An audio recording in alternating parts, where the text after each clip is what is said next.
क्या आप जानते हैं, लक्ष्मी माता हर जगह नहीं रहती, वो सिर्फ वहीं आती है जहां इंसान का मन साफ होता है। आज मैं आपको एक ऐसी कथा सुनाने वाली हूँ जो शायद आपने पहले कभी नहीं सुनी होगी। पौराणिक कथा के अनुसार जब ये संसार अपने नियम से चल रहा था, दिन और रात समय पर आते थे, सूरज समय पर निकलता था और चांद शांति फैलाता था। उसी समय क्षीर सागर में शेषनाग की शैया पर भगवान विष्णु विश्राम कर रहे थे। उनके चरणों के पास माता लक्ष्मी विराजमान थी। चारों ओर शांति थी, लेकिन माता लक्ष्मी का मन आज शांत नहीं था। माता लक्ष्मी बहुत देर से धरती को देख रही थी। उन्होंने देखा लोग रोज उनका नाम लेते हैं, लेकिन दिल में लालच रखते हैं। मंदिर जाते हैं, लेकिन जरूरतमंद की मदद नहीं करते।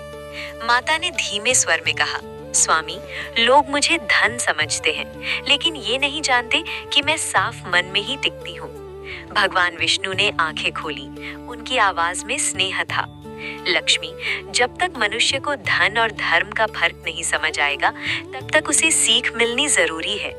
उधर धरती पर हालात बिगड़ने लगे थे। राजा प्रजा की नहीं सुनते थे। अमीर और अमीर बनते जा रहे थे, गरीब और गरीब। लोग कहते थे, हम मेहनत करते हैं, फिर भी सुख क्यों नहीं मिलता। देवता भी चिंतित हो गए। वे ब्रह्मा जी के पास पहुंचे।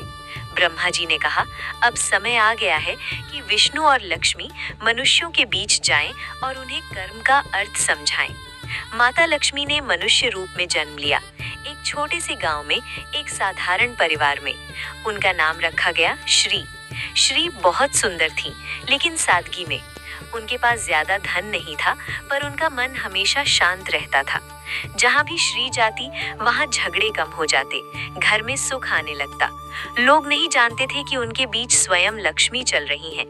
उसी समय भगवान विष्णु भी धरती पर आए, एक साधारण वैष्णव के रूप में। नाम था नारायण।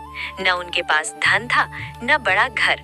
वे बस इतना कहते थे, जो मिला है उसमें संतोष रखो, और जो ज्यादा है वो किसी और का हक है। लोग उनकी बात सुनते थे, क्योंकि उनके शब्द सीधे दिल में उतरते थे। एक दिन श्री और नारायण की मुलाकात हुई। न कोई पहचान, न कोई परिचय, बस एक अजीब सा अपनापन। दोनों साथ साथ लोगों की मदद करने लगे। बीमारों की सेवा, भूखों को भोजन। गांव में शांति आने लगी। लेकिन जहां शांति आती है, वहां परीक्षा भी आती है।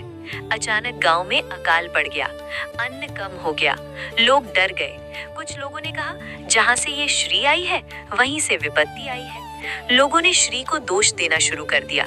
श्री को बहुत दुख हुआ, लेकिन उन्होंने कुछ नहीं कहा। एक रात उन्होंने अपने घर का सारा अनाज गरीबों में बांट दिया और चुपचाप गांव छोड़ दिया। जब नारायण को पता चला, तो उनका हृदय भर आया।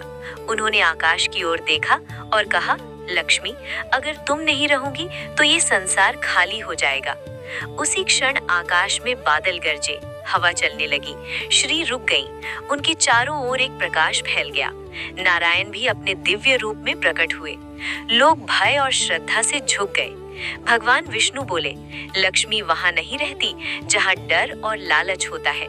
माता लक्ष्मी ने कहा, मैं वहां रहती हूँ जहां प्रेम, सेवा और सच्चाई होती है।